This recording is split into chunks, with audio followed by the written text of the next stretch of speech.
Did you stand? Oh, good. I'm a stickler for rules. No, I'm kidding.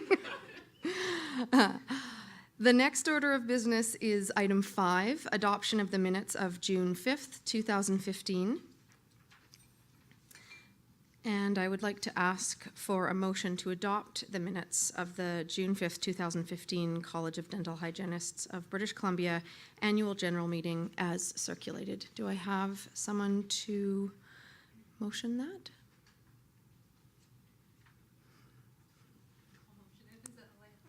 Perfect, thank you. And do I have a seconder? Thank you. Any discussion on that motion?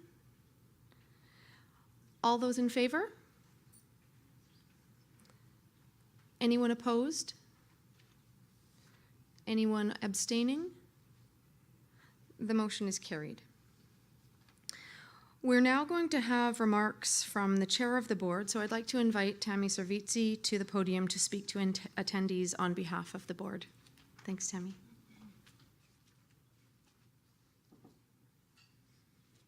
Good evening, everyone. Thank you for joining us and for all of you joining us online. I had the pleasure of attending the BCDHA AGM online, and it was wonderful. I sat there and did crafts while I participated in the AGM. It was great.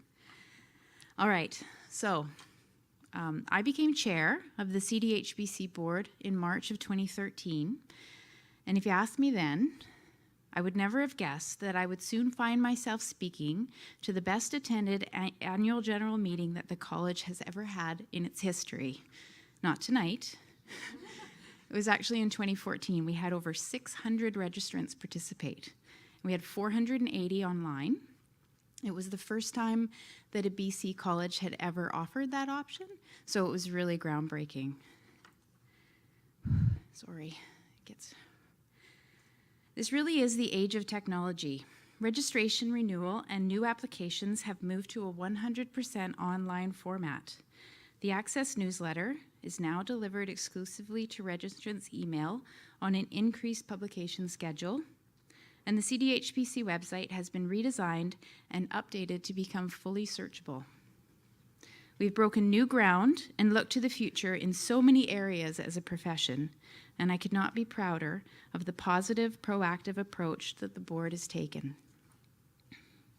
Something you might not be aware of is the time and work that has gone on at the board and staff level to research and develop the proposed bylaw and regulation changes that I had the pleasure of announcing at the PDC in March of 2016. Being able to be a part of the process of getting the proposed regulation and bylaw changes to the point where they can be presented to government is so satisfying. I can't wait to watch this next phase develop and for BC dental hygienists to continue to be given options to overcome barriers to access to care. So thank you all for this opportunity. My time as board chair may be coming to an end, but I have the utmost confidence that the college continues to advocate and lead the dental hygiene profession in the public interest with integrity and just the right touch of regulation. Thank you.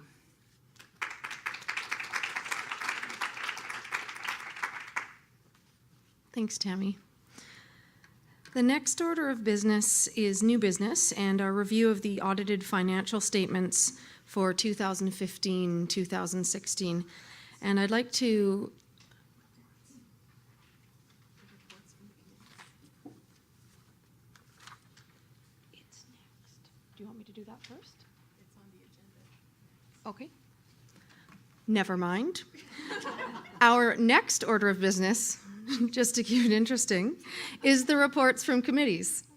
So I would like to call on representatives of the committees to provide reports as follows.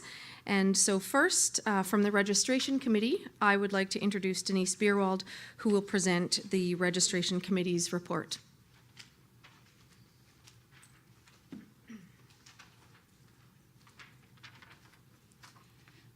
Good evening, everyone, and thanks for remembering me, Julie. I'd just like to present the report from the Registration Committee on behalf of our chair. Stephanie Kelly cannot be here tonight, so I will do that on her behalf. So the Members of the registration committee are in your package on page 13 if you'd like to follow along. It includes Stephanie Kelly, the chair, Alma Powell, vice chair, myself, Roz Castleton, who's sitting in the front row here, David Kennedy, and Diana Young. The committee meets in person or by teleconference at least 2 weeks before each board meeting. Mail ballots are conducted as necessary, needed, and there are usually 3 in-person meetings every year. There's been lots of work this year, of course, because we were working hard on the proposed bylaw renewal. Also, other major initiatives include reviewing applications for new registrants, also approving local anesthesia courses, and reviewing current committee policies, which is always super exciting, and working on the pathways and alternatives for 365-day exempt category. Also, continuing monitoring as well the National Clinical Exam Project, which began pilot testing in summer of 2015. So stay tuned for more on that. That's really exciting as well. So I think that's it as far as I can see. Everything else is sort of listed there on page 13 as far as what we do and what we're responsible for. If you don't have any questions as far as the report goes, I'll hand it over to Ray, who's going to do the inquiry committee report. So no questions on what we are working on this year? Okay, Ray, I think you're up next.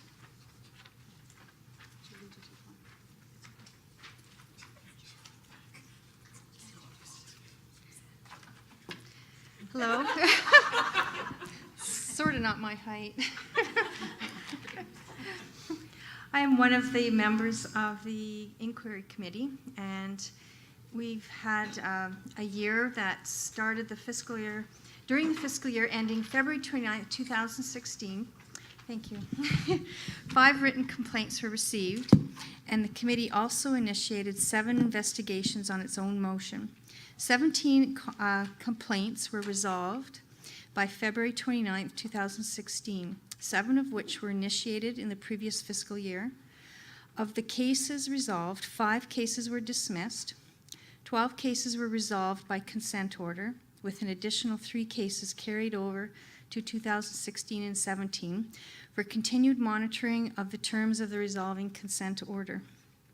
As of February 29, 2016, investigation of 2 complaints was ongoing. 9 of the investigations conducted in this fiscal year were direct result of registrants engaging in the unauthorized practice of dental hygiene, as they had failed to renew their dental hygiene license and or professional negligence insurance before the renewal deadline. And if you look at page 14, there's some great pie charts and graphs of what was completed in the committee. Thank you. I wanted to make sure that you were actually presenting and I wasn't just making it up. So I would like to introduce Tammy again to provide the report for the Quality Assurance Committee. Okay, now that I've caught my breath, I won't sound like I just ran a marathon. All right, so I also have the pleasure of being chair of the Quality Assurance Committee. There are several members. I'm the only one who's present this evening. So myself, Tamara Servitsi, Melody Weimer is my vice chair, Marilyn Fine, Anita Valley, Jocelyn Stanton, and our other publicly appointed member, Alvin Epp. So the Quality Assurance Committee is required to hold 3 in-person meetings per year, approximately 1 month before board meetings and teleconferences when necessary. In this past year, we met 4 times in person and held 2 teleconferences. The committee continues to work to review and advise on the development and implementation of the college's quality assurance program. The committee is responsible for overseeing the delivery of the assessment tool, always fun, and ensuring its validity and reliability.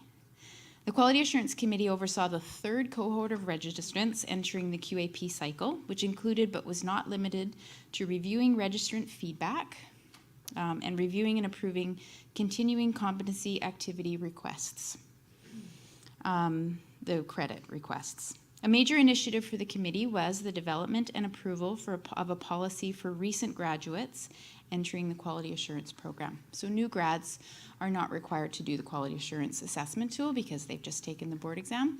And so the committee determined the 4 main competencies that we feel that new grads should be very proficient in, and so they are assigned a number of credits towards those 4 main competencies that will enhance their practice in that first few years. The major ongoing activities of the Quality Assurance Committee in 2015-16 included overseeing the delivery of the assessment tool and assuring its validity, I'm repeating myself, providing directive regarding registrants involved in security breaches, overseeing the QAP assessor process and recommending appropriate guidelines for the registrants involved, and reviewing and advising on the creation and implementation of future versions of the assessment tool. So many people don't realize that the assessment tool is renewed every 2 years, because once the questions have been seen by 2 cohorts, it's considered to be exposed. And so to maintain its validity, we renew a new one every 2 years. So are there any questions on the Quality Assurance Committee and our work? All right, thank you.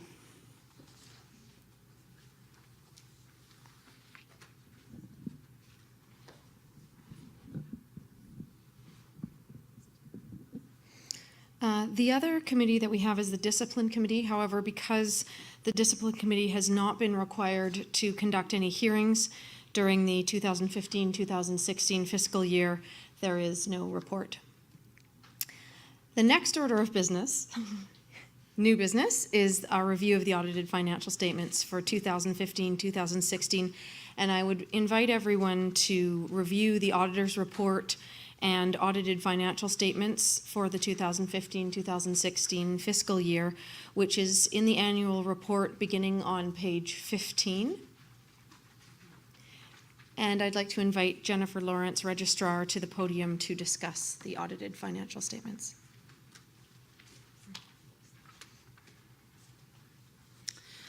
Thank you, Julie. Good evening, everybody. So as Julie mentioned, we're going to start on page 15 of the annual report. You can see the letter from the independent auditor, Leon Sharp. As you see, the auditor's responsibility is to express an opinion on the financial statements based on their audit.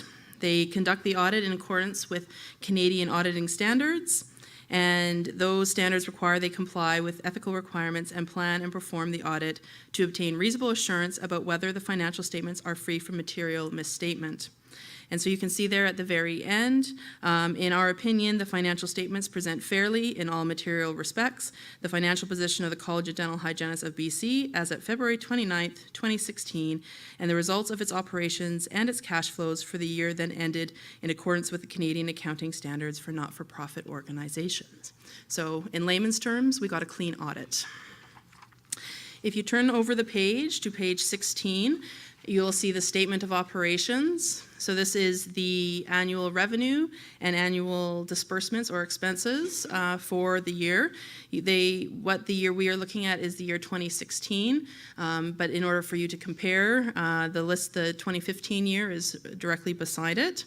So a couple of things that I want to draw your attention to. The main thing is that we took in just over $1.9 million in revenue last year, and we expended just over $1.8 million in revenue. So we were able to under-expend and get more revenue than we initially anticipated. So we will be able to invest just under $100,000 in our reserve funds. The specific things that I wanted to draw your attention to is the interest income under receipts. You can see it was a bit down from last year. Anyone who has investments can probably relate. It wasn't a great year, so not as much revenue as we enjoyed last year, but they continue to be stable and protected, and that's the most important thing. You can also see that the late payment fees and other doubled from the year before. Most of this is reinstatement fees. So we had a significant cohort of individuals needing to reinstate last year. So there's obviously other issues related to that, but that is why it's doubled, unfortunately. We would actually love to see a very low balance in that line item. We'd much prefer everyone to renew on time versus collect extra fees in terms of a reinstatement fee. If we move into expenses, there's a couple of other things I wanted to draw your attention to. Probably what's jumping out for you the most is the professional services at just over $272,000 compared to the previous year. The previous year was a bit of an anomaly. If you look at actually the 2014 statement, we spent $277,000. So there was a couple of reasons why 2015 was lower, but just so you can get a bit of a sense of why that number is so high. We spent roughly, when you total it all up, over $50,000 on inquiry cases. That includes legal fees as well as inspector fees and other related fees. So that's about $50,000. We spent almost $100,000 on our bylaw work. So that's everything from retaining legal counsel to help draft bylaws and regulations, to commissioning Mustel to do a public survey about what the public expects from its dental hygienist, which I'll speak about in the Coffee with the College session, to a project manager.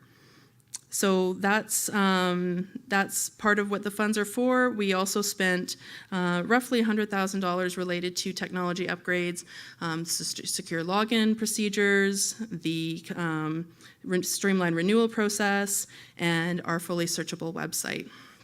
So it really, the $272,000 actually is really on the mark. It's not actually, even though it looks higher than last year, traditionally that's about where it sits. You also may be wondering why the difference at awards and contributions. And the previous year we had a $50,000 contribution for the National Clinical Exam Project. So that's why you can see it's a little bit different. And then the last thing I will explain to you is the unrealized loss on investments. So this is a lovely accounting term that probably doesn't mean a whole heck of a lot to most people other than accountants. But I will attempt to explain it to you as it was explained to me by both our accountant and our investment specialist. So we do have a significant sum of money in investments in our reserved funds. However, for accounting purposes, the accountants want, on this day, if you sold everything, what would you lose or what would you gain? And so on February 29th, 2016, if we had sold everything, we would have lost $27,000. Now, of course, we did not sell everything. We would not sell everything in case, I guess, some unforeseen emergency arose. I can't imagine even what that would be. We would obviously not sell something at a loss, but for accounting purposes, they needed to know on that day what would it look like. 2 or 3 days later, it could have been a positive number. So that number isn't actually real money. It's just for accounting purposes. They have to know if you liquidated all your assets, what would it look like? So hopefully that makes sense to everybody. I know that's probably, I'm sure the accountant and the investment person could probably explain it a bit better than I. So I will also get you to turn the page, speaking of the reserve funds and the investments, on page 18. You can see there we currently have just over $2.8 million sitting in reserves, and those are all in secured investments. Is there any questions about the financial report? All right, thank you, everybody. Thanks very much, Jen.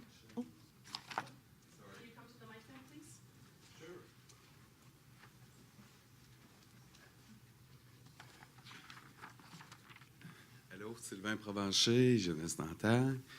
How much money are we sending to the Canadian agreement every year?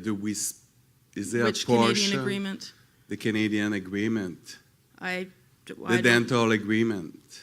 My understanding, it's every province with members have to send money to the dental Canadian agreement. Are you talking about the Commission on Dental Accreditation? I guess that's what it is.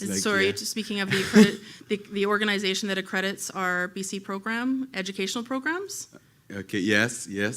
Okay, so I don't have that figure right at the top of my head, but I believe it was roughly $4 a registrant last year.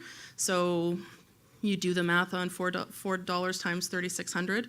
So whatever that works out to be, 12,000 roughly. Okay, Yep. thank you. You're welcome. All right, thank you.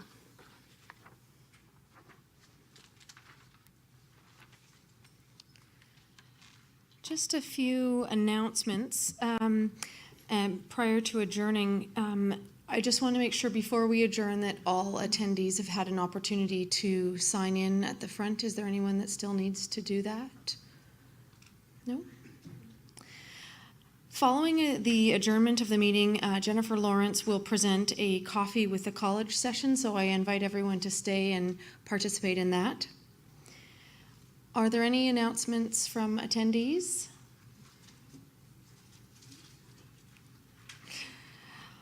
All right. We're now going to adjourn the meeting, so I'd like to ask for a motion to adjourn, please.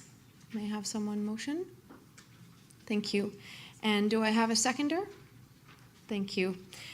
The 2015-2016 Annual General Meeting for the College of Dental Hygienists of British Columbia is adjourned. Thank you very much for attending.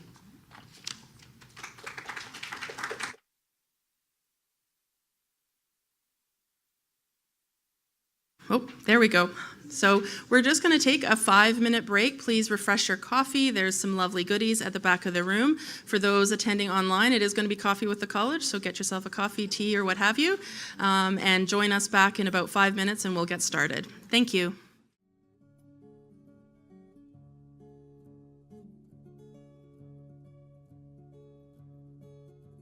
Much better. Okay, I think we're going to get going. It's a lovely evening out there, so while I appreciate everybody's here, I'm sure that you might want to get out before the sun goes down. So we'll get going. Well, again, thank you for coming. It's great to see a nice full room here in person, and thank you to everybody who's joined us online. So welcome to Coffee with the College. This is part of an outreach program we're currently engaged in to speak with registrants about 2 very important initiatives that were announced at PDC, as well as other topics that we'd like to hear from you on. So what we're going to talk about today is the Dental Hygiene Regulation and Bylaw Proposal. We're going to pause and take questions and answers. So if you're here in the room, we have, I think, a mic right here that will kind of rove around. And it's important that you ask questions into the mic so that people online can hear your questions. For those online, you should see functionality on your screen to type out a question. And when you type out a question, I'll make sure I pay attention to Heather and Janelle, who are over at a computer off to my left, which you cannot see. But they will be able to read out your question and ensure that it gets answered. So then we'll move on to the new streamlined renewal process. We'll pause again for questions and answers. And then we can move on to any other topics that anybody wants to raise and discuss. So as you may know, the college announced a new proposed update to our regulations and bylaws, and the goal of that update is to enhance access, clarity, and choice. So why now? Where have we been? Well, you may recall our Phase 1 bylaw updates came into force just over a year ago. These were largely housekeeping in nature. It allowed us to email you, allowed us to do a couple of different things, remove sections of our bylaws that reference sections of the Act that were no longer there, problematic things like that. Then we started consultating with registrants and stakeholders on Phase 2, and we were able to announce our proposal at PDC in March. So why now? Why today? Why this proposal? Because I'm sure a number of you are thinking, well, haven't we been here a few times before? What makes this different? Well, what makes this different is government has changed the way regulations are written for those colleges that fall under the Health Professions Act. The old model used to be called reserved acts. Now we have a new restricted activities model. And if you're a geek like me who loves this stuff, you can go onto the ministry's website and actually see a draft of a master list of restricted activities. And all those activities are the ones that have been identified by the ministry that are the most high risk, high frequency activities that all health professions regulated under the Act do. So it's not just dental hygiene. There are 22 colleges that regulate 24 professions under the Act. This list encompasses all of them. Then what each college is meant to do is shop from the list what pertains to your profession and include those as specific restricted activities under your own regulations. So we're going to be required to make that shift. We still have the old model. So the college board felt, well, gee, if we're getting the opportunity to open up our regulations, we might as well ensure that our new regulations provide for access, clarity, and choice. Because I think we can all attest, it doesn't come along that often where you get the opportunity to open your regulations. It actually happens very infrequently, and it's a very difficult thing to do. So government's put us on notice. This is going to be happening. It's going to be happening soon. Of course, they were supposed to have this all done by the end of last year. I love government. I used to work for government, but it does take them way longer than they ever think to do anything.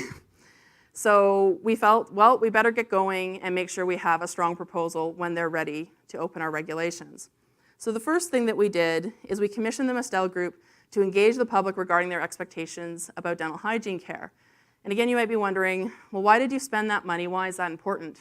Well, the college mandate is the protection of the public. And so we really need to know what the public expects from their dental hygienist, what are the access issues that they're facing, and even just what they're understanding about the care that they can receive from a dental hygienist. We held 6 focus groups in Victoria, Vancouver, Prince George, and Cranbrook. We also surveyed 500 British Columbians online. We also reached out to managers of care homes.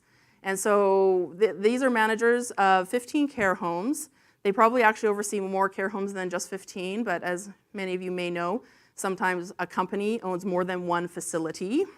But we received 15 responses from managers of care homes. And the results that we saw, that the public expects their dental hygienist is able to provide pain management, radiographs, and be able to make referrals. So this may not be earth-shattering information, but when we go to government with our proposal, it's important when they say, well, what do the public want, that we're able to answer that.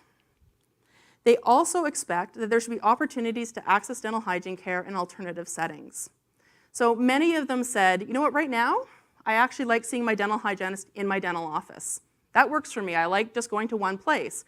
But I have a friend, or maybe when I can no longer do that, I still want my dental hygiene care. And if I can't make it to the office, I think I should still be able to get it. We also engaged with you, the registrants.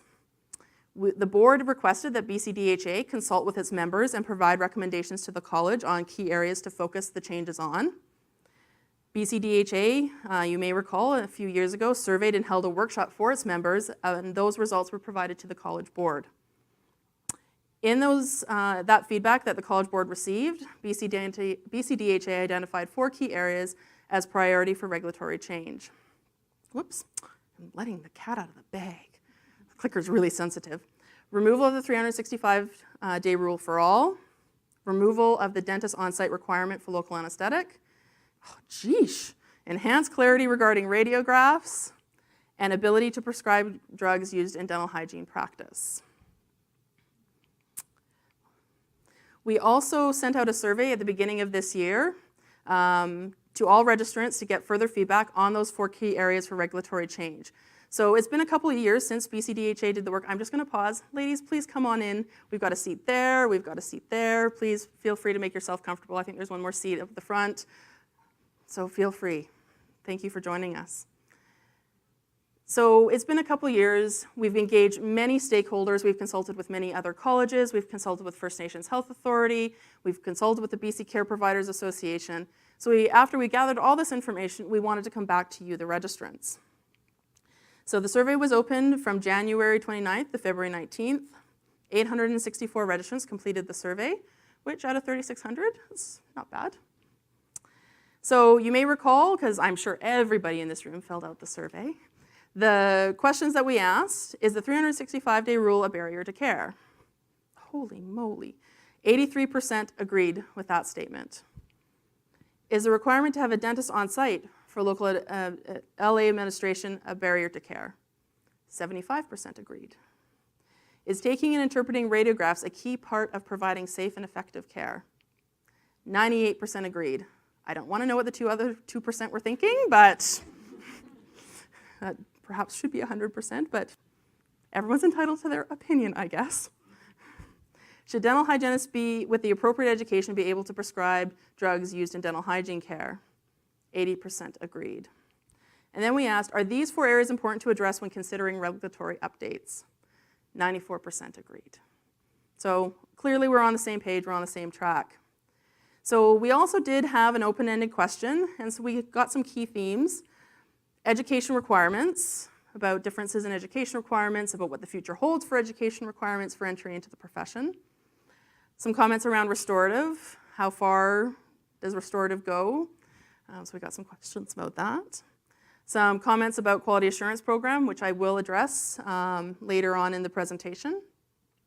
And then what I'm just going to loosely call association type matters, things like working conditions, pay, things like that, that aren't really actually the college's mandate, so we were happy to pass that on to the association. So as Tammy was so proudly able to announce at PDC, we are proposing that the changes to our regulations will remove the 365-day rule for all, remove the dentist on-site requirement for local anesthetic, ensure the ability to take and interpret radiographs is in the regulation, and limited prescribing ability for independent practitioners. So these are obviously 4 really big pieces. They're really big pieces we've been talking about for a very long time, and we feel we've really done the legwork and the homework, and the time is right where we can move the needle on these pieces. So we feel that by making these changes, it's going to increase access to care for the public. It's going to clarify the current scope of practice. It's going to support choice for both the public and for dental hygienists. It's going to enhance public safety, which is our main job. And so before I move on to the next slide, I want to just spend a bit of time about clarifying the current scope of practice. So you might be wondering, why are you talking about radiographs? Like, we all do them, that's part of our care. Well, this is again one of the reasons why we have to open up our regulations. When our regulations and our reserved acts were put in place over 20 years ago, it wasn't deemed necessary to cite radiographs as a reserved act. It was considered, well, if it's part of what you need to do your reserved acts, if it's part of your process of care, go ahead and do it. Now we have a restricted list of activities that actually radiographs are restricted activities. And so we're in this weird spot where the College of Dental Surgeons is under the new model and clearly has radiographs listed in theirs. We're under the old model and we don't have it listed. And unfortunately, I get into regular discussions with the College of Dental Surgeons about whether or not dental hygienists are allowed to take radiographs.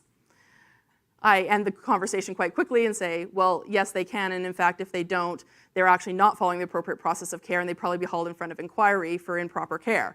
So just because we have outdated regs doesn't actually pertain here. But it's a key reason why we need to open our regulations so that everybody is clear on what dental hygienists can and cannot do, and I don't have to keep having those conversations with the College of Dental Surgeons. So I think this is pretty self-explanatory. We're proposing to remove the 365-day rule for all dental hygienists.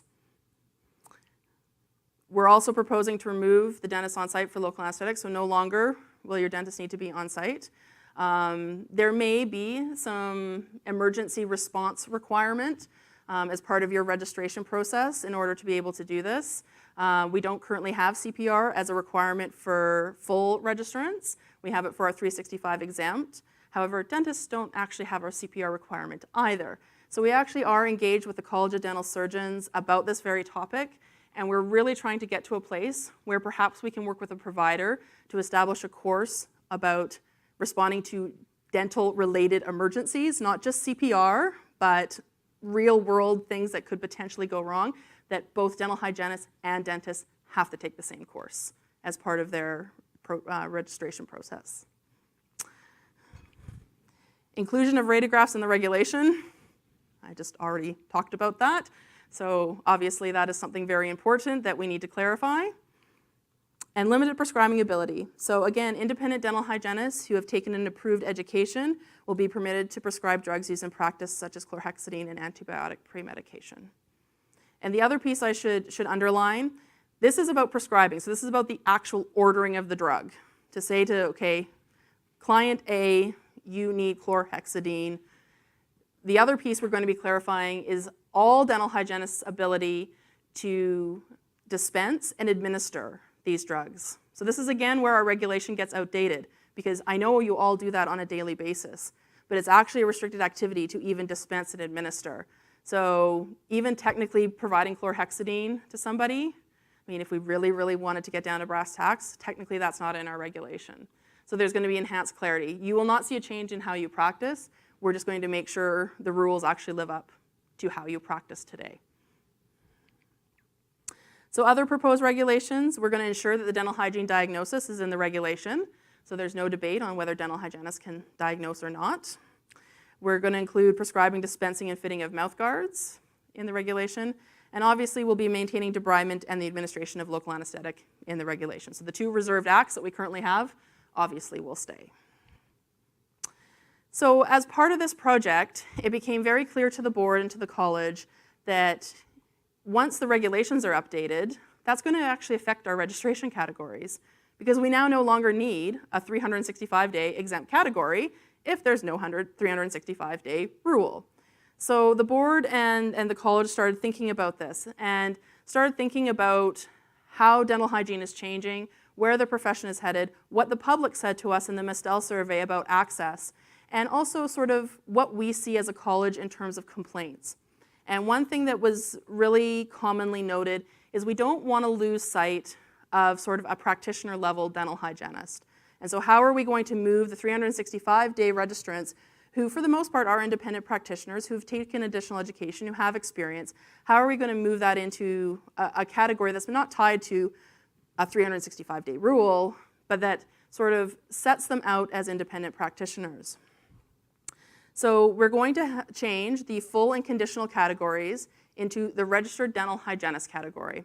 This is another part about finding clarity in our bylaws. How many of your clients know what full registration actually means?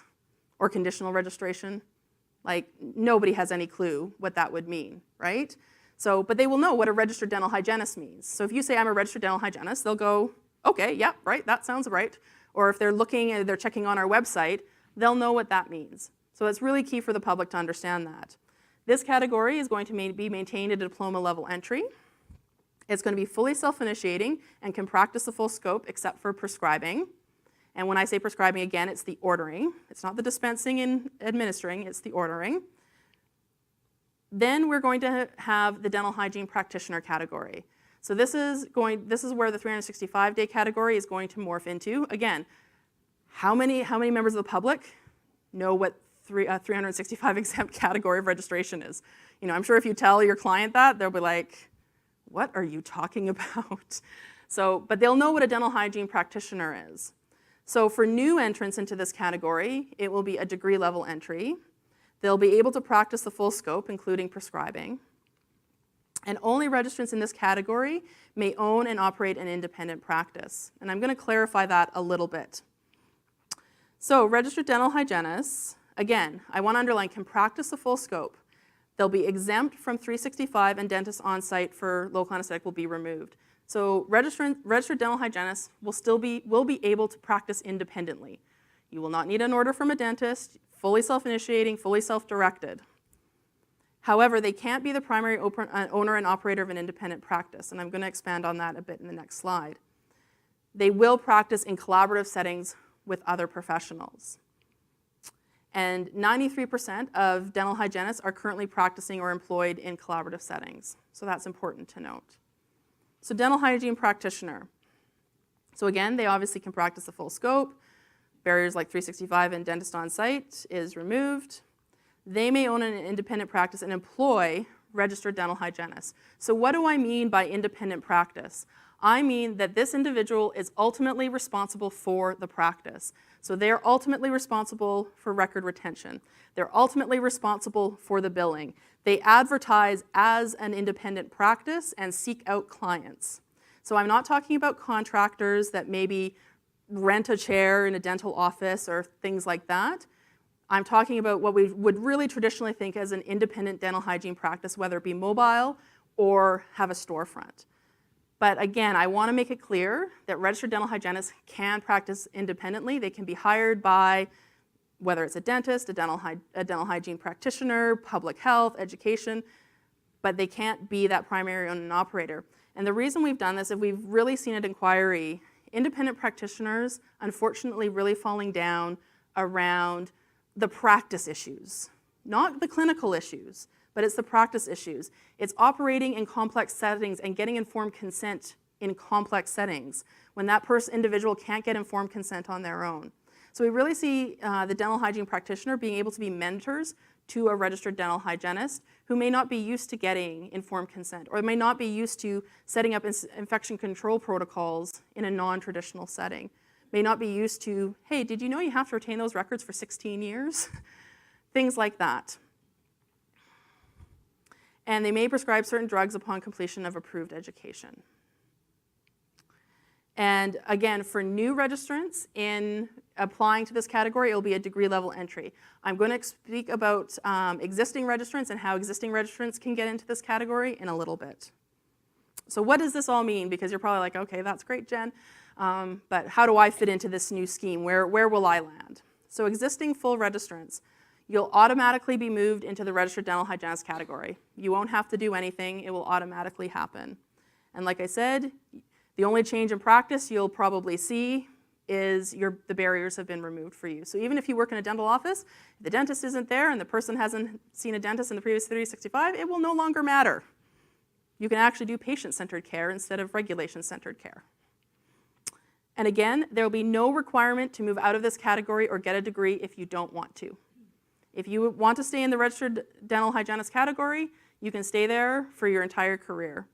Absolutely no requirement. I don't want anyone leaving this room thinking, oh great, the college in 5 years is going to make me get a degree. Not it at all. And like I said, you can work in a variety of settings. There will be no limit on the settings you can work in. And there will be pathways to move into the dental hygiene practitioner category. So much like we currently have pathways existing for the 365 exempt category, there will be pathways for those that hold a diploma to move into the dental hygiene practitioner category, and we will be working on those and consulting on those as we move forward. But we definitely want to honor the experience that our current registrants bring to the table. We know that a degree is really important, and I think that is where the profession is moving long term, but at the same time, we fully respect those that currently have a diploma but bring a whole wealth of knowledge and experience to the table. So there will be pathways that acknowledge that. I should also mention it is not in the proposal to have a practice hour requirement to get into the dental hygiene practice category like there is for the 365 exempt. So we've removed that.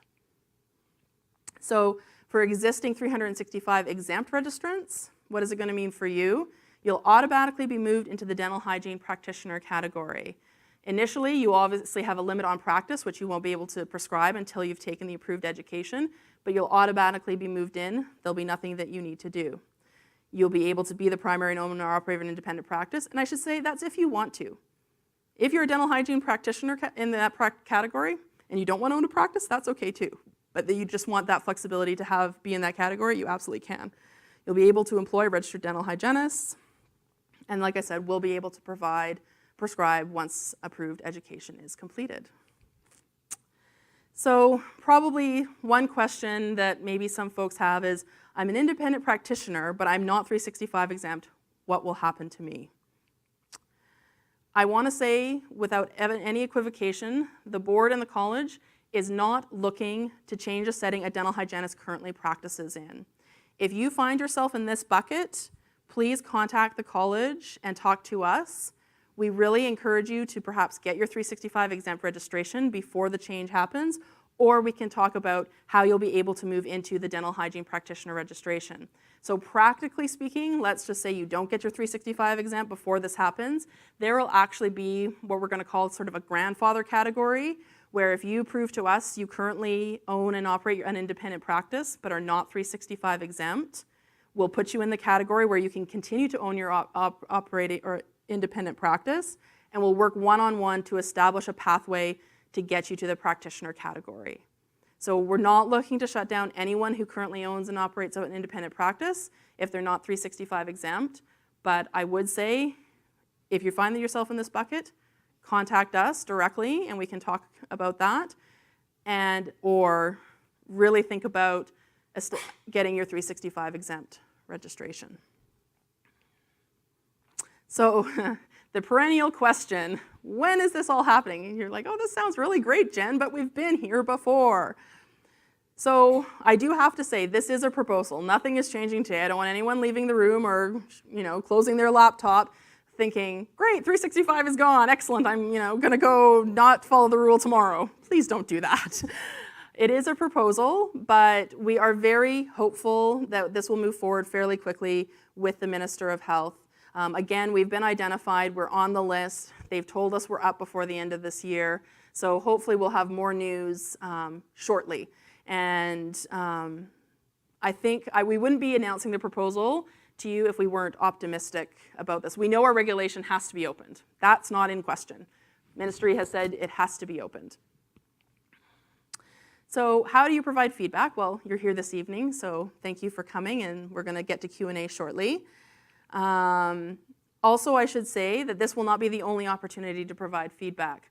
Once government has said we're ready for you and has sort of accepted the proposal, there's a mandatory 90-day public consultation period required by the Act, and that will be the formal feedback process. Right now, we're engaged in a more informal process. We want to get your thoughts and feedback before we sort of lock everything down, so we kind of know what to expect, but there will be a formal opportunity for all stakeholders, yourself included, to provide feedback.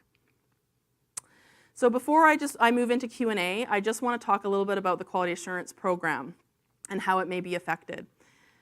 So I've been asked by the board to convey to you that they took the results of the 2014 AGM very seriously. You may recall there was a motion to review the program. However, what we really weren't able to share with you at the time is we were already knee-deep in this proposal. And as we were getting further and further into developing this proposal, it became very clear that it's likely that the QA program is going to be affected if these changes come into effect. And the board really felt that we should have a meaningful and valuable review.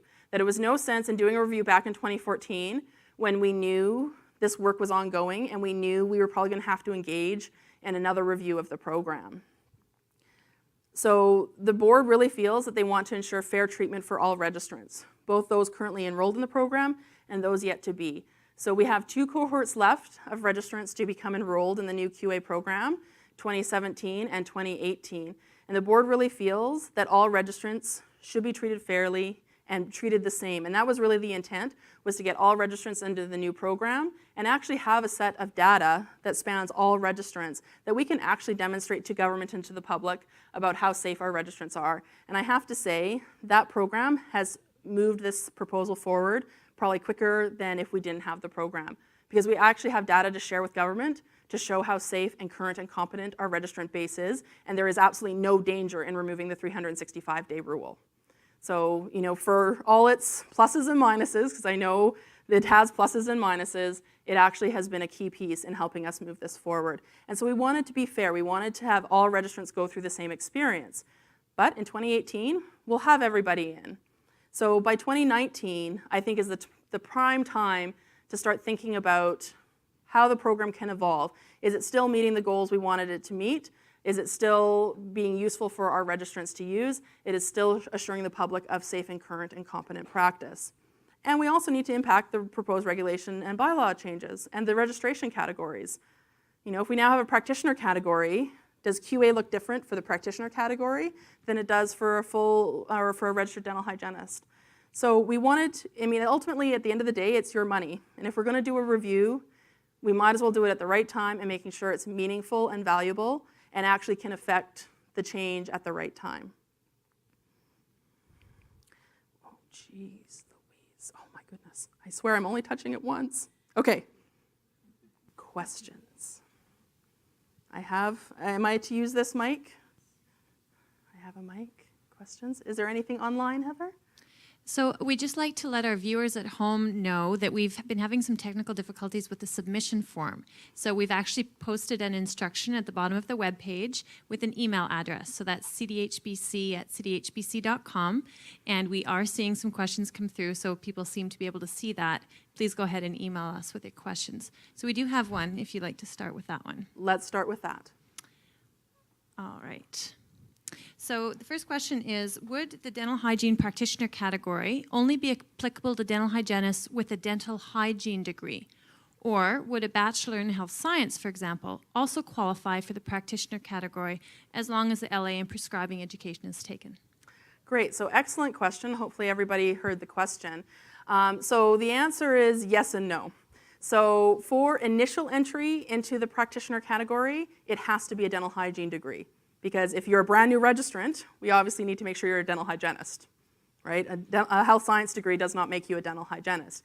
However, for an existing registrant who has a diploma in dental hygiene, while I can't guarantee what the different pathways will be, but I would say there's a fairly good chance that the health sciences degree would be a pathway for existing registrants with a diploma to move into the practitioner category. It's currently in place for the 365-day exempt category, and I would hazard a guess it would probably still be in place for this practitioner category.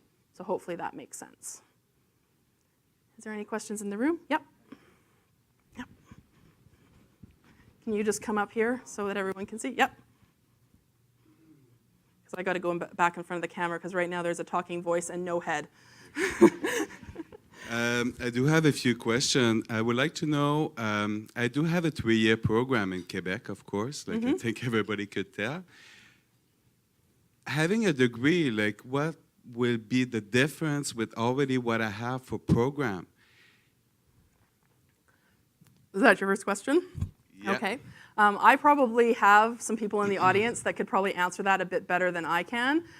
Heather included. You probably didn't hear the question. And I have a second question. When you look at the Ontario, they don't have any difference, like, you know, on dental hygienists. I think they been super proactive. Why are we not taking the same route? So do you know in Ontario that dental hygienists are not self-initiating and they have to practice under a standing order of a dentist? In Ontario, like, you know, Yes. they could open their own practice. Not unless they receive additional education to become self-initiating. They are not Yeah, but self-initiating. not a degree. But they're not self-initiating when they come out of practice. Because you need to have to be able, like, to have mobility also, like, you know, to cross Canada. Yep. How that's going to be, So that's why we have the registered dental hygienist category. That is still diploma entry. And so registrants will be able to move seamlessly across the country like they are able to now. And again, we're going to have those pathways for the practitioner category. Also, I might point out in Ontario, they only have about 300 independent practitioners out of over 10,000 registrants. Our proportion here is actually much higher than that. We have over 100 independent practitioners with only 3,600 registrants. So I'm not sure we can argue that they're actually being all that proactive in Ontario.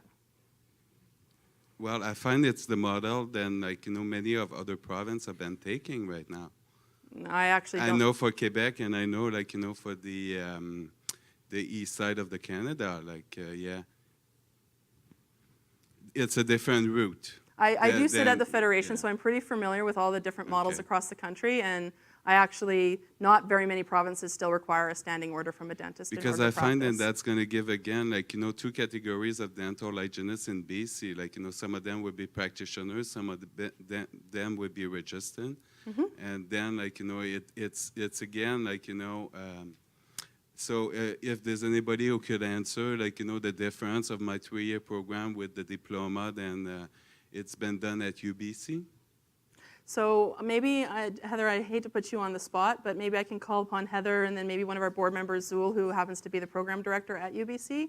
But there actually is significant research about what a degree, not just in dental hygiene, but just a degree overall provides in terms of additional knowledge and skills. So Because Heather, we do you have to wanna- be honest, like, most of the members, like, you know, don't have the degree. They have a diploma. Yep. Yeah. Right, so I there's just actually, want that- yeah, and yeah. there's an increasing body of knowledge that is helping us to understand the value of degree education, specific to critical thinking abilities, confidence in your own abilities, the ability to use the evidence and the research that exists in decision-making processes, the ability to use technology effectively, and to become more self-aware. And so perhaps, you know, there's even individuals in this room that have contributed to that body of knowledge, and it is certainly helping us to frame the requirements for registration and for the practitioner category because of what we're understanding about degree education. Zool, do you have anything you'd like to add to that? Should I go in front of the camera too? Sure, home can see come, me? join me. Okay. Everyone's sick of seeing me. If you can see me at home, hello. I think, firstly, I commend you on the question. I think it's important to ask those questions and to engage in the dialogue because as my colleagues have both said, we're seeing more and more research surface around outcomes of degree education, not just in dental hygiene, but from allied health professions and baccalaureate education in general, and certainly across disciplines.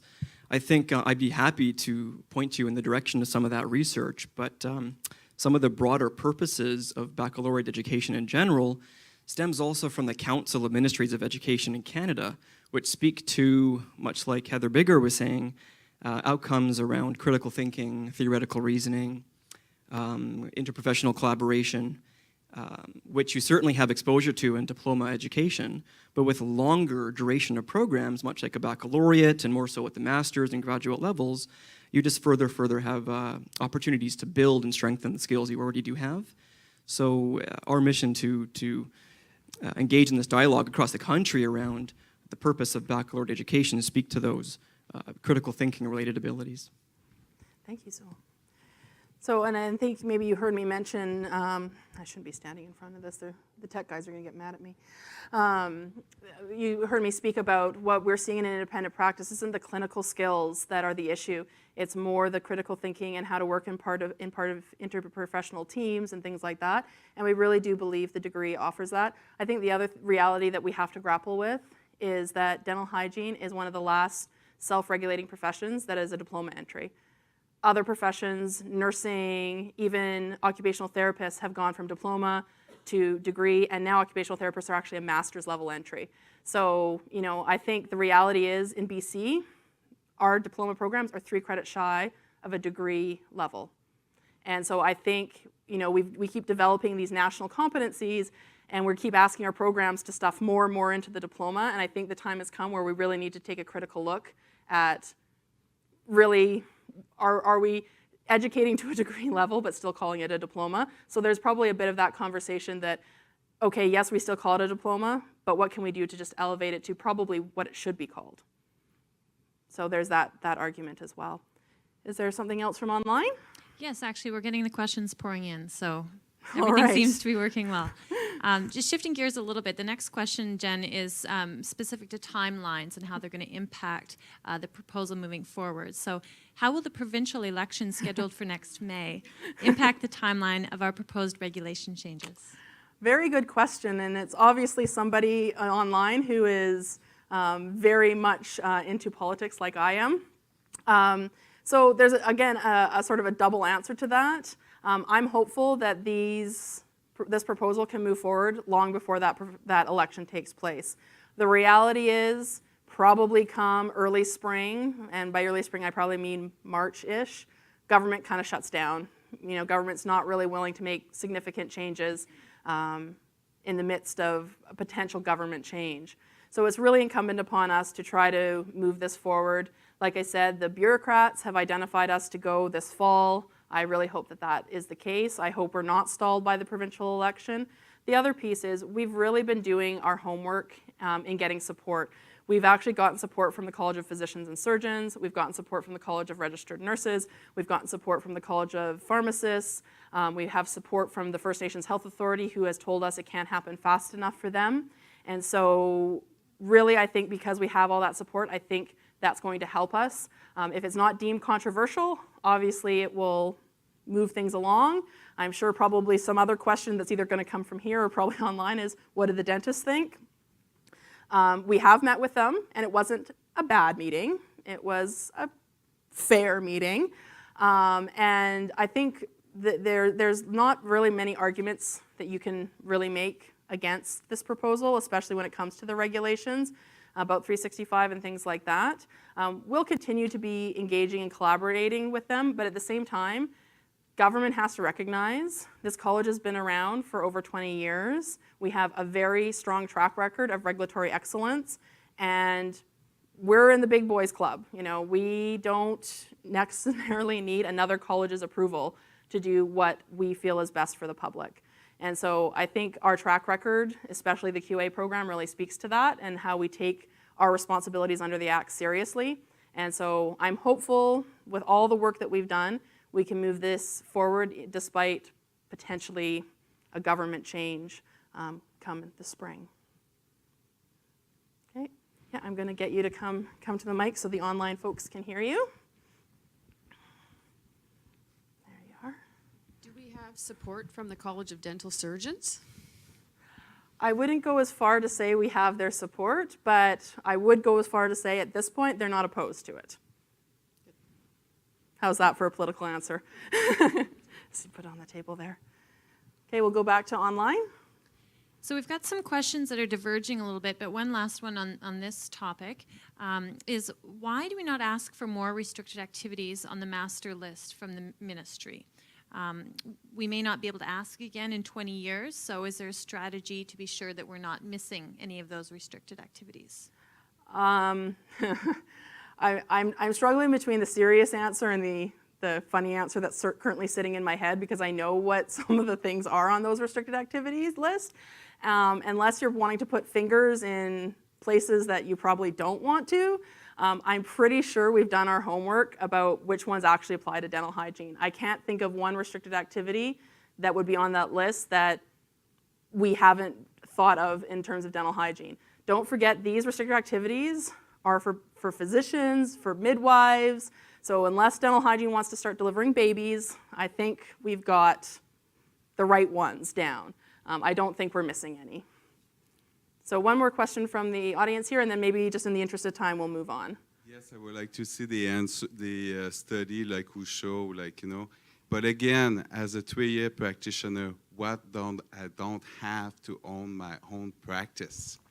That's what I want to know. Right. Because like what is the problem? And do you guys have also studies showing, like, you know, from private school to, like, you know, diploma to degree? I mean, where are we going? So that's an excellent question, and I think that's what we're looking at in terms of the different pathways to access the practitioner category for our existing registrants. So as a practitioner, you very well may have the skills that it takes to be a dental hygiene practitioner, and that is something we want to ensure that we're honoring. So there will be opportunities for us to establish substantial equivalency and other pathways that potentially are outside a degree per se. So stay tuned on things like that, and certainly we'll be having lots of those conversations.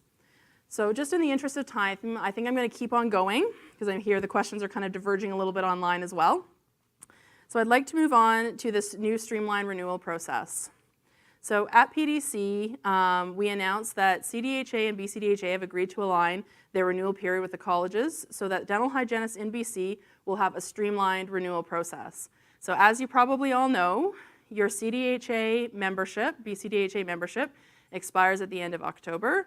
Your professional negligence insurance expires at the end of December, and your college license expires at the end of February. It's enough to make anyone's head swim, and while we are always ever hopeful that 100% of our registrants are going to meet all their deadlines all the time, as you probably heard in the AGM, that is just not the case. And so there's lots of different deadlines. We're getting lots of gaps in coverage.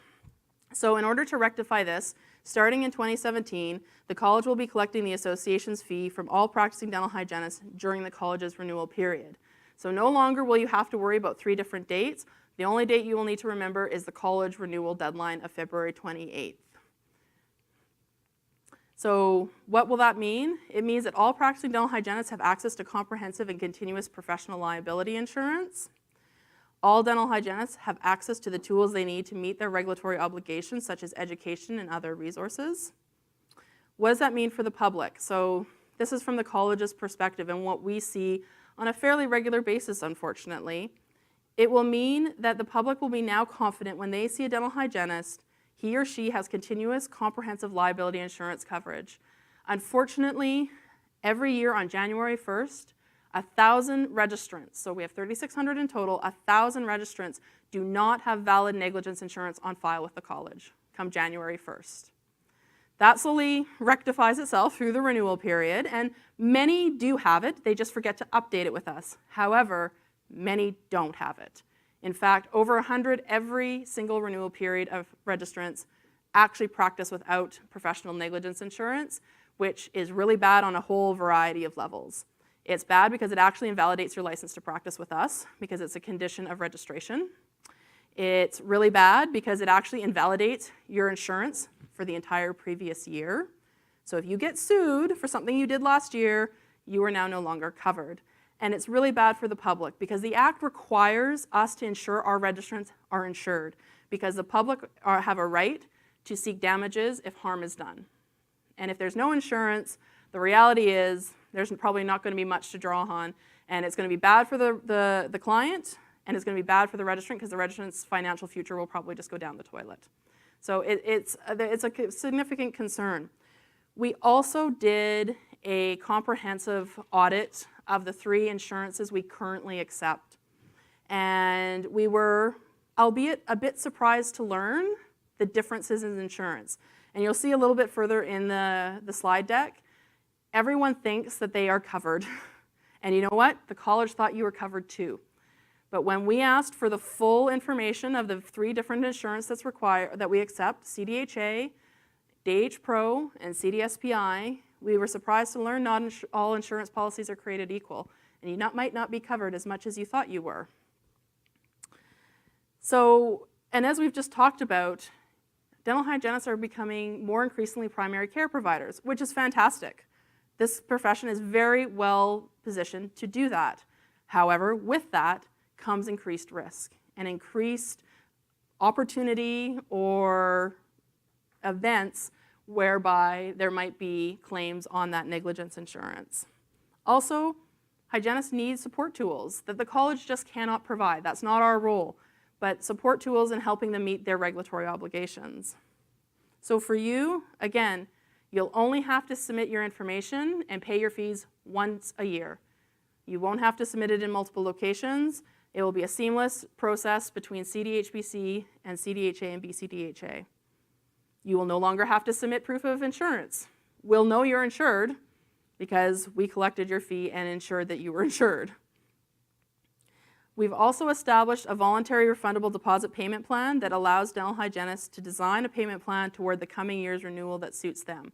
So this is currently open and available because some of you might think, okay, great, this is all streamlined, but I kind of liked paying a little bit in October and a little bit in February. It wasn't this big lump sum hit.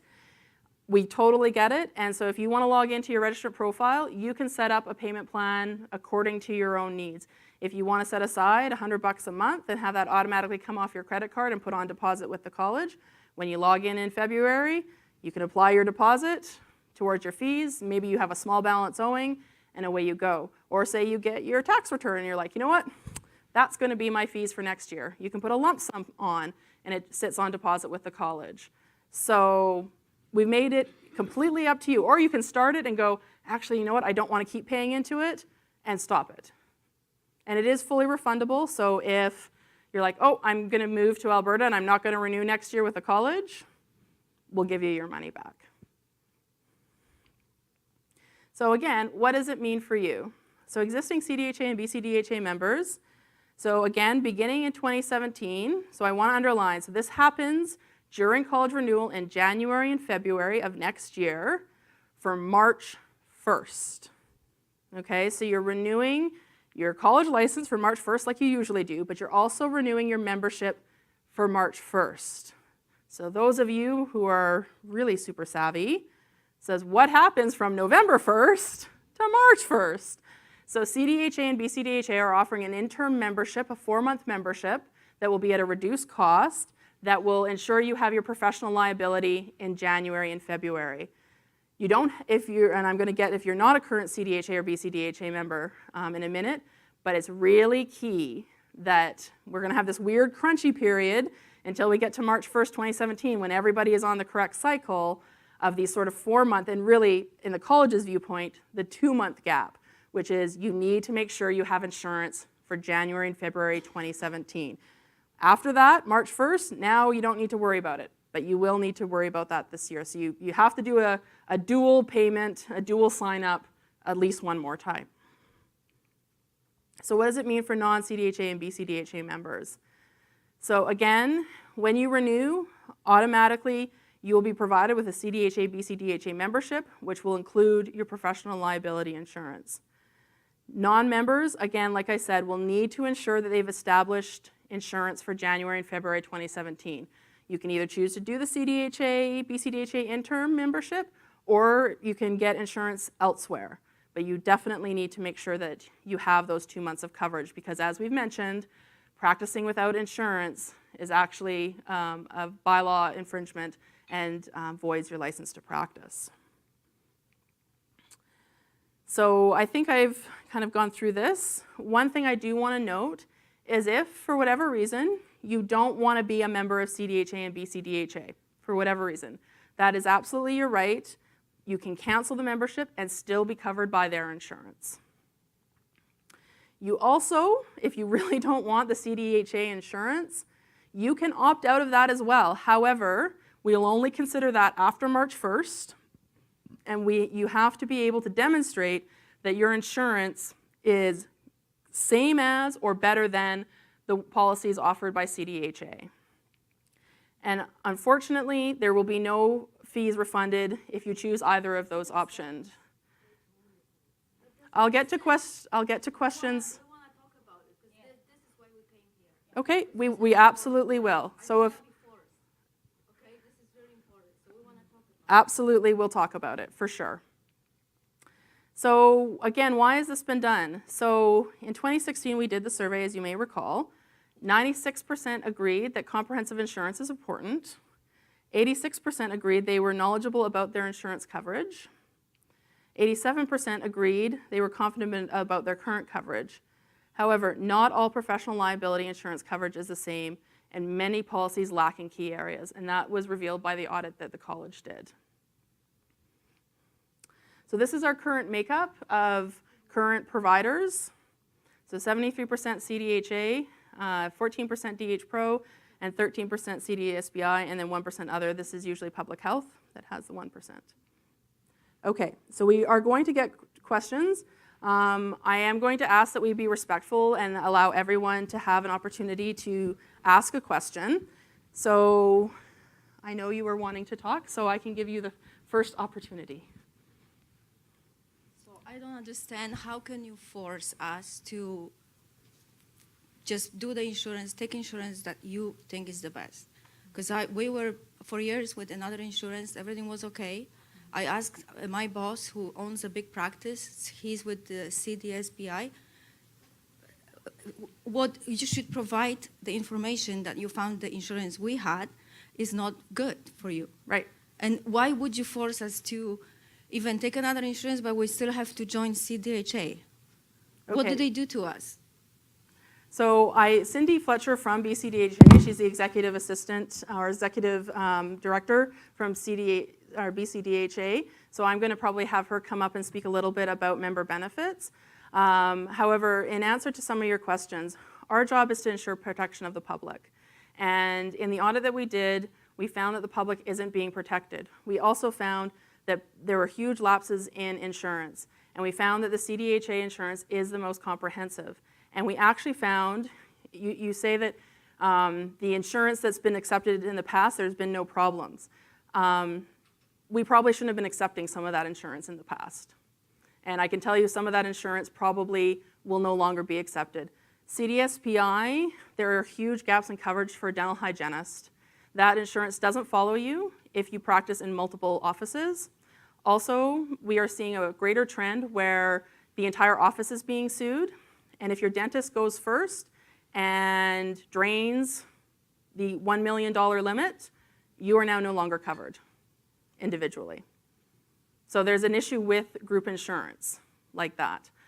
Maybe I can ask Cindy to come up and speak a little bit to member benefits, and I think they very much want to hear, especially from non-members, about what you are going to be expecting for your dollar.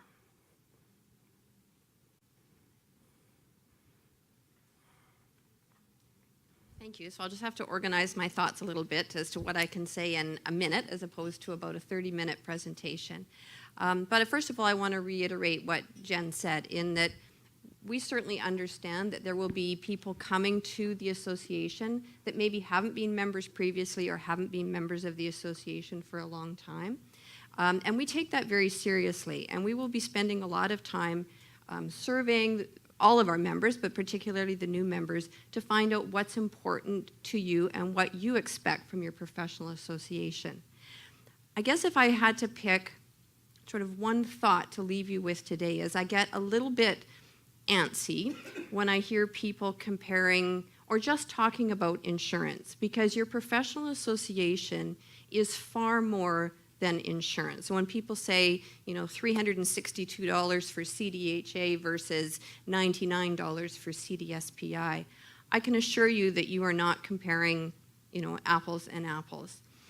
The main goal of the professional associations, both at the national level and at the provincial level, our big picture goal is to advance and promote the dental hygiene profession. That means talking to government. That means when these bylaw changes are promoted, the college really can't be out there talking to the politicians and doing the groundwork to move those forward. That will fall to the professional association. And every dental hygienist in BC will benefit if those regulation changes go through. It won't just be the BCDHA and CDHA members that will be covered by those changes. And we hear that from our members from time to time as well, saying, why should we be funding all the advancement of the profession, the working with the public, talking to government, establishing healthy public policy, when other dental hygienists are not supporting those initiatives? So clearly there are benefits to the public, and those are the issues that we took forward to the college and asked them to consider through their lens of public protection. But there's also a huge benefit to the dental hygiene profession. So and believe me, I write my check every year to CDHA as well. So I want to be sure that our professional associations are accountable for every cent that dental hygienists give us. And it is a challenge for us to balance, to give you back individual member benefits. So at the end of the year, you say, what do I get for my membership dollars? What is, as an individual dental hygienist, do I get? And we want you to feel at the end of the year that you have got far more than your $362 worth of membership benefits. But really, the most important thing that you are doing when you contribute to your professional associations is you're helping advance the dental hygiene profession. And I can tell you there is no government mandate for the professional associations to exist. So if the dental hygiene profession decides you don't want a voice to speak on behalf of the dental hygiene profession, we close our doors and go home. And I can tell you that if BCDHA and CDHA didn't exist, we'd still be regulated by the College of Dental Surgeons today. So I understand it's hard, and I know this will be a time of transition. I give you my commitment that we want to hear from you. We are not taking this commitment lightly. It's not a money grab. We will certainly be working with all of our membership to hear how we can deliver top grade member benefits so you do feel like you're getting your money's worth, but also commit to continuing to advance the profession forward. We still have a lot of work to do in that area, and only with your support are we able to do that. Okay. So thank you, Cindy. I'm going to go to online now. So over to Heather. So we actually have a couple of questions that have come in that I think are probably most clearly directed to Cindy, if that's okay, while she's still at the mic. And Cindy, you've just spent some time talking about the value for dollar, and so thank you. I think that's probably covered off a portion of these questions. Really what it boils down to is a question regarding whether or not there'd be any reduction in fees, and or whether there'd be a fee for insurance only for people who choose not to be members. I'll answer that question first. So the insurance portion is actually a benefit of the Canadian Dental Hygienists Association. So I'm not in a position to, we're two very separate organizations, so I can't speak to their, anything about the insurance. I can tell you that I'm certainly not aware that there is any inclination to pull out that just the insurance piece for the reasons that I've talked about the importance of having the support of all dental hygienists. In terms of what the fees will be, that's not my decision. That's the decision of our board of directors. They will be meeting next weekend. So if this meeting had been 10 days from now, I would have been able to tell you. I can tell you that in any of the conversations to date, I am hearing conversations that contain words like cost containment, leveling of fees. So my expectation or my best guess would be that we're certainly not going to be seeing an increase in fees. Great, thank you, Cindy. And just to kind of follow up on the last pieces of your question, I would love to share the audit with you. However, those insurance policies were shared with us on a confidential basis because we're the regulator. So at the end of the day, the regulator sets the requirements for professional liability insurance. It's a requirement of ours under the Health Professions Act. And so they were shared with us in confidence, but I can't, not only can I not share them with you, but like I can't share DH Pro's policy with CDHA, and I can't share CDHA's policy with CDSBI. So, I mean, I would love to be transparent about it. I really believe in transparency, but insurance companies are very protective of their policies, so I'm not able to do that. The other thing I would say, and you know, I always hesitate to say, well, they do it, so it's okay that we do it, because sometimes that works for you and sometimes it works against you. But a number of other professions do this in BC. The nurses are doing it. Obviously, the College of Dental Surgeons does it. The midwives do it. And even the professions that don't require membership, they only have one insurance provider. So a number of the colleges, I can think of a whole bunch, that there's actually only one insurance provider, and they actually work very closely with that insurance provider about the needs of the regulated profession, and they work actually with the college. So while it might not be considered mandatory membership, it's still mandatory insurance because it's only coming from one provider. So I'm just gonna, if there's questions, I just ask that you line up at the mic, and I'm just gonna go in person and then online. So I think we're at it in person, so if you can just go over to the mic so the online folks can hear you, that would be great.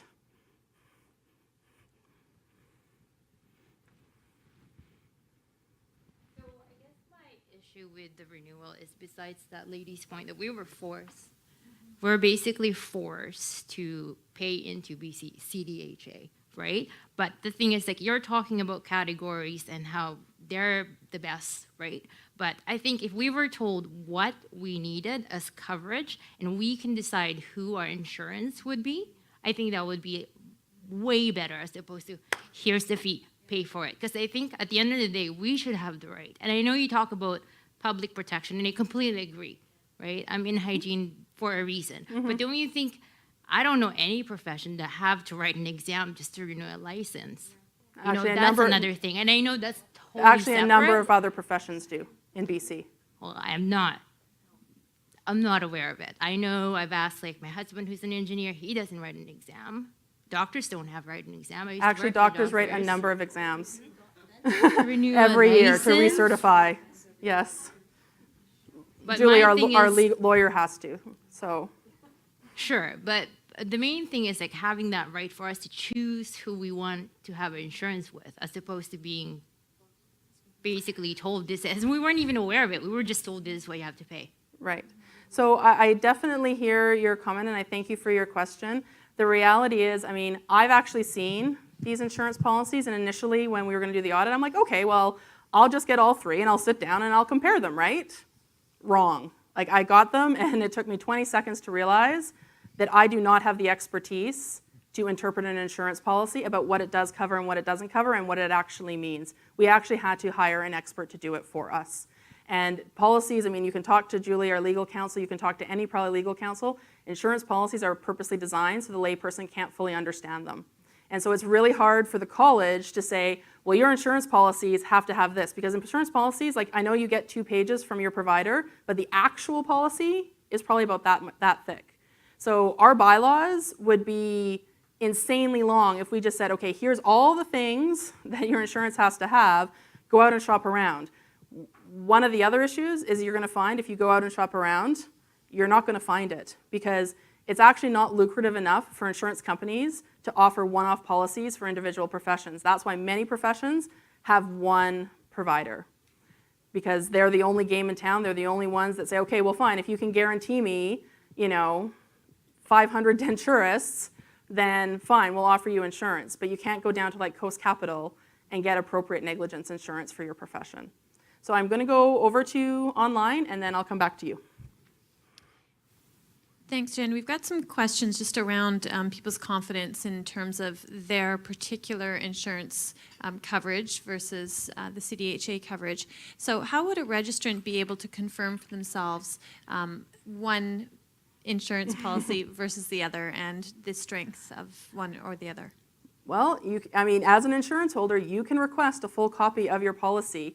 And if you would like to do so, I encourage you to do that, because what you're going to get is something you're not going to be able to fully understand. And I'm not saying that to be dismissive. I'm saying it because I've seen it. And it is like reading Greek. It's not clear on how the coverage is maintained. So the college is here to protect the public. I can assure you the college has done its due diligence in terms of what we require and what the differences between the policies are. And I am confident that the CDHA policy is the most comprehensive. But I think what Cindy also was saying, and the college also fully supports, it's not just about the insurance as well. It is about the types of things the association can do to support you as a professional that the college is not able to do. We are here to protect the public, we are here to regulate, and that's where our job ends. But we also see the value, and the value for the public, that, you know what, dental hygienists aren't being incredibly successful at QA just because. There's other supports out there that help them be successful, right? There's reasons the public trusts their dental hygienist. It just doesn't happen, and I think sometimes, and I say this when I speak to students, we kind of take for granted the trust the public has placed in the profession. How many of your clients ask to see your license when they come see you? Zero. Because they just trust that you have it. People in Canada just trust when they see a dental hygienist, that person is actually a dental hygienist. And that trust didn't build just overnight.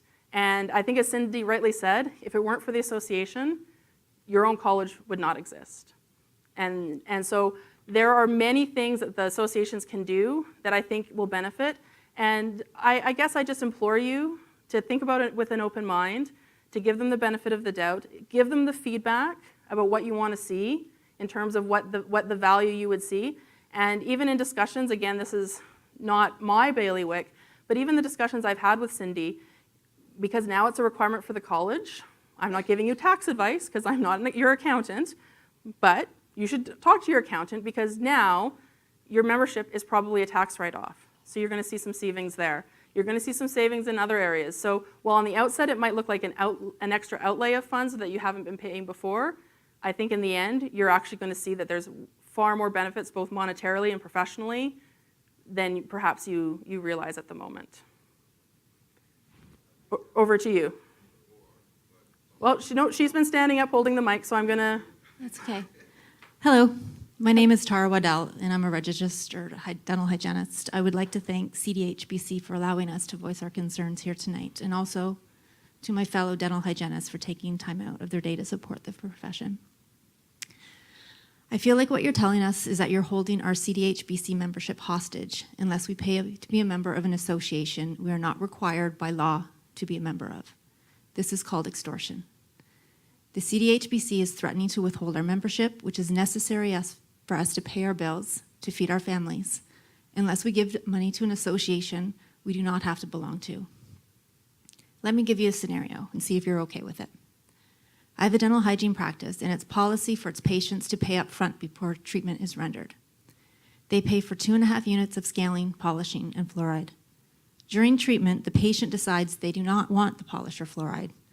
I obviously discussed the risks and benefits, and they still declined. I say, you can opt out of the polish and fluoride, but you will not be refunded. Are you okay with that scenario? I don't think you would be. So why do you think it's okay for you to do it to BC dental hygienists? I have read the Cdhbc's reasons for streamlined professional renewal, and I feel the reasons are weak. Malpractice insurance through BCDHA, even with the enhanced membership, is only $5 million. I pay $100 a year for my malpractice insurance. It's $6 million. It's $1 million more than with BCDHA. Sure, it would be convenient to remember one renewal date, but I'm a grown professional woman with many work and family responsibilities and deadlines. I have strategies in place that I ensure I meet my deadlines.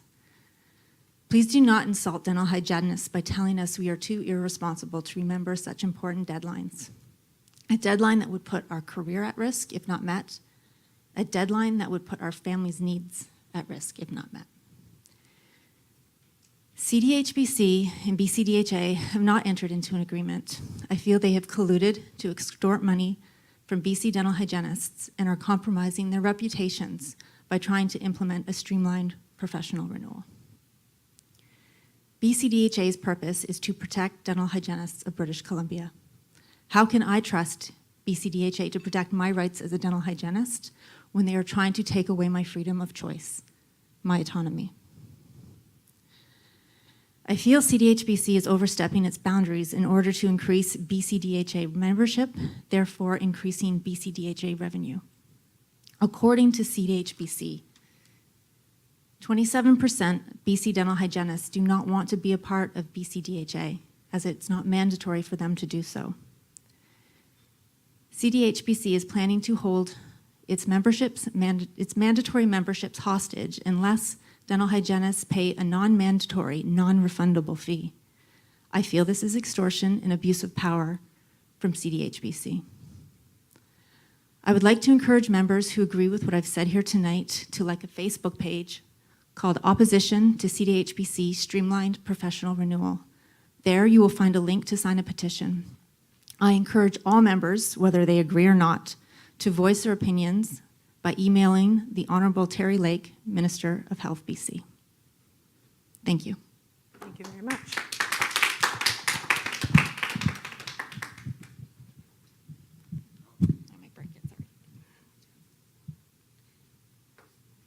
Okay, we'll go to online. Is there anything online? So I think it's fair to offer our online viewers an opportunity to share their comments as well as their questions in a similar manner that we've provided that opportunity here this evening.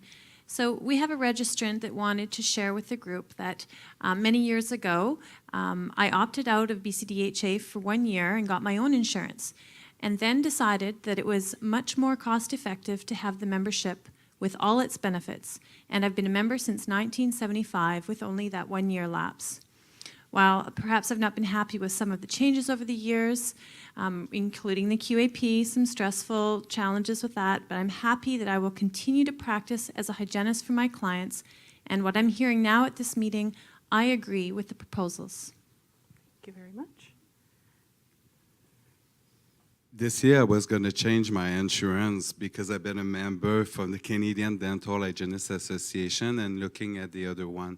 I built up an association in Quebec 3 years ago, and believe me, I do believe on that. But the thing is, like, you know, I think what's it's been said to you guys tonight, it's to review your fee. And what is the benefits? Because like I could not believe like how much money then I spent on that insurance. With the license renewal now, it's amazing.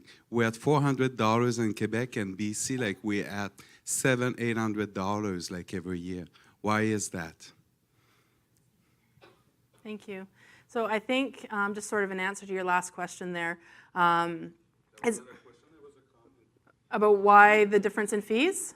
Why is it more in BC than it is in Quebec? Well, you know what? I used to be a member of the board of Quebec, and I know exactly, like, you know, the financial and everything. It's pretty much the same, right? Well, I think the difference is in Quebec, there's far more registrants than there is in BC, and unfortunately, it's just economy of scale. You know, if we had almost 10,000 registrants, probably our financials would look a lot different too. Not by too much, honestly.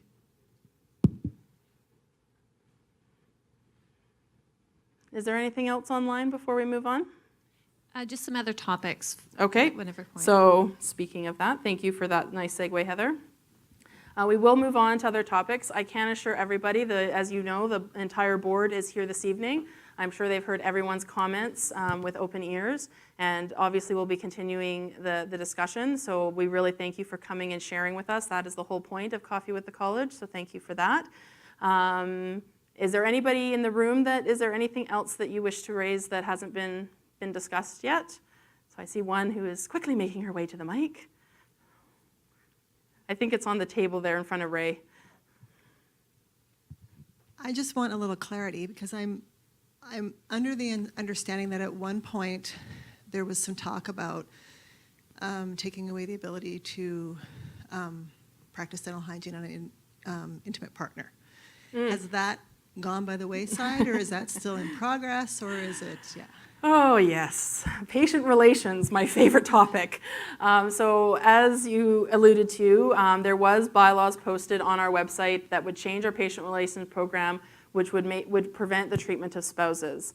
That was done at request of the Ministry of Health. We are one of the last colleges that don't have the same bylaws as everybody else under the HPA when it comes to patient relations, and so they kind of phoned us up and said, well, yeah, get on that. Since we posted, the ministry has changed their perspective on patient relations and have said, well, now it's up to each individual college to decide what your bylaws should say. So there's no kind of one uniform formatted set. You each get to decide what you like, but you'll have to have some bylaws on patient relations.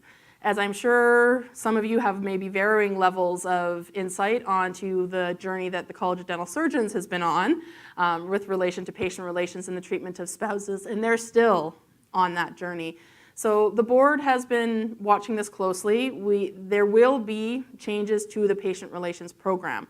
However, when it comes to the treatment of spouses, that whole topic is sort of on hold at the moment. The BC Health Regulators, which is all the 22 registrars of the 22 colleges under the Act, have come up with a position statement on patient relations. So it's something that the board will be discussing during their meeting tomorrow, and I basically just say stay tuned on that. So it hasn't gone by the wayside. We've been taking a patient approach to see where the College of Dental Surgeons lands on that, and where the BC, all the 22 colleges sort of land on that. So for now, nothing has changed. You are still able to treat your spouse, but stay tuned for more information on that topic. I'm going to go online. Other topics? Other topics? So there was, I believe, just some confusion with a comment that was made in an earlier report regarding the National Clinical Exam Project being related to renewal. So just wanted to clarify that. Yes, let's clarify that for everybody. So the National Clinical Exam Project is a standardization of our clinical exam. The clinical exam is what we use currently for graduates of non-accredited programs for initial registration. Right now, each province has their own exam. Some provinces don't even have an exam because they're too small. And so as a nation, we've come together and said we really ought to standardize this because of the Agreement on Internal Trade, because of labor mobility. Really, once you become licensed in one jurisdiction, you can be licensed in any other jurisdiction. So it's really important we all get on the same page about what the entry standards are. So that's what the National Clinical Exam Project is. It is not for existing registrants. I can say that quite clearly. So don't worry, you're not going to have to take a national clinical exam in order to renew. That is not in the hopper. Is there anything else in the room anyone wanted to raise? Anything else online? There are a couple. Okay. This Keep question them coming. relates to dental therapists. Oh, yes. And Okay. whether or not there's been any consideration to drawing dental therapists under the auspices of the College of Dental Hygienists of BC. Right, so excellent question. For those that don't know, dental therapists became regulated by the College of Dental Surgeons about, I want to say 3 or 4 years ago. And the reason that had to happen is basically the services that were offered by Health Canada on reserve were basically devolved down to the First Nations Health Authority. But because First Nations Health Authority doesn't have the ability to regulate professionals, they needed to find a home, and this was done quite quickly. Now, at present, the College of Dental Surgeons has said it's a sunset provision. They are not accepting any new therapists into that category, and basically once all the therapists retire, unfortunately, that category will cease to exist. Also, for those that don't know, there currently is no institutions in Canada that are training dental therapists. So I'm not sure we've really thought about bringing dental therapists in under our tent at the college, but we have been having lots of discussions with the College of Dental Surgeons, with First Nations Health, and just as a college in general about how we encompass some of maybe their scope within maybe that dental hygiene practitioner category. Because one discussion we had is, the therapists are great, but we really want to establish a continuum of care for all British Columbians. And so if there's no school currently training the therapists, how do we keep some of that therapy model, but in our current framework? So it definitely is a very hot topic of discussion. So switching gears a little bit to registration categories, has there been any discussion with respect to a category for volunteer dental hygienists? For example, upon retiring, if a dental hygienist wanted to contribute to the community and be part of a volunteer registration category? Right. So a great question, and I think we have to understand that we obviously regulate in the public interest, and we have a firm belief that You're either in a registered practicing category because you've demonstrated currency and competency and the necessary education to be in that category. And so we don't base our registration based on whether it's a volunteer position or a paid position.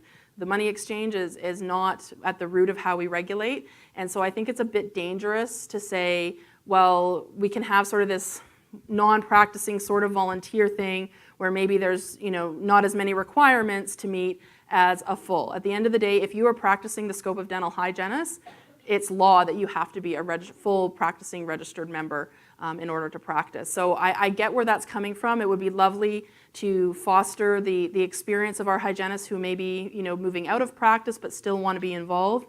At the end of the day, our job is the protection of the public, and I'm not sure there's really a way to do that. We do have our non-practicing category, so as long as you're not practicing intraorally and practicing our reserved acts, you can still call yourself a non-practicing dental hygienist and still volunteer as long as it's not a clinical nature, for the lack of a better term. So there is still that opportunity, but unfortunately, our job is when a public access dental hygienist, whether they're retired or not retired, they need to know that they've met the same standards across the board. But excellent question, and I absolutely appreciate where it's coming from. So we just have one final one. Okay. And this one, I'll just pass it to you to maybe just redefine and clarify, because it's a question with respect to a wage guide for dental hygienists and how dental hygienists might get a sense of where their wages lie with respect to other practicing hygienists. Okay, thank you for the question, but that is most certainly an association type question. So Cindy, if you don't mind popping up to the mic, you can more aptly respond to that than I can. Actually, the Canadian Dental Hygienists Association, with the support of the provincial associations, conducts a labor and wage survey every 2 years.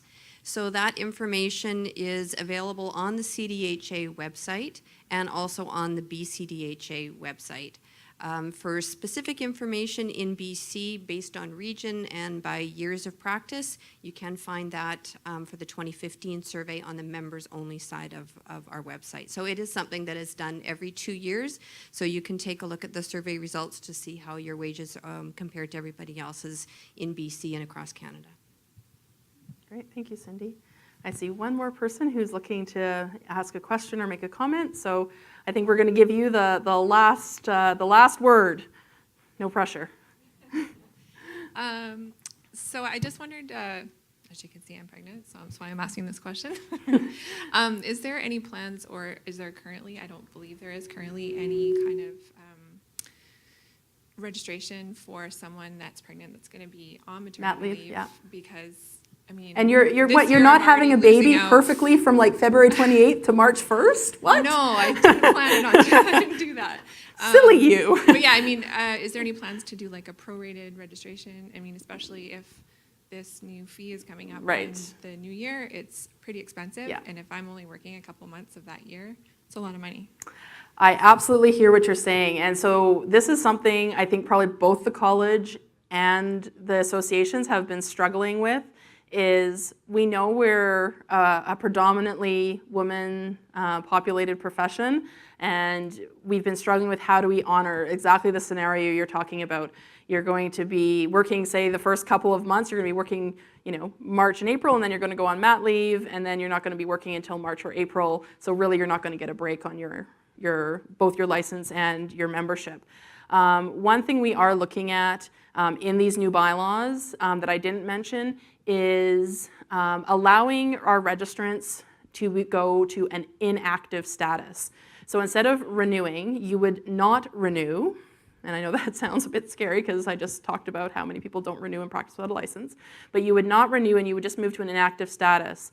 And then once you moved back to an active status, at that time you would pay your renewal, and there's no reinstatement fee. There would be we wouldn't treat you like as a first-time registrant, which is current practice right now.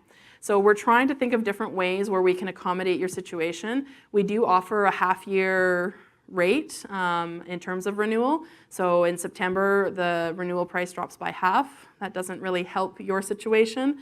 But I really thank you for your feedback, because it is something we keep trying to brainstorm about how we can accommodate this in a way that's obviously honors our registrants, but at the same time still meets our bylaw requirements and our responsibilities under the Act. So. All right, well, if there's no other questions, I am going to say thank you so much for coming out. It's great to see so many people here and all your thoughts and comments. I can tell you they've been received, welcomed, and thanks again. Hopefully we'll see you next year, and safe travels home. Good night, everybody.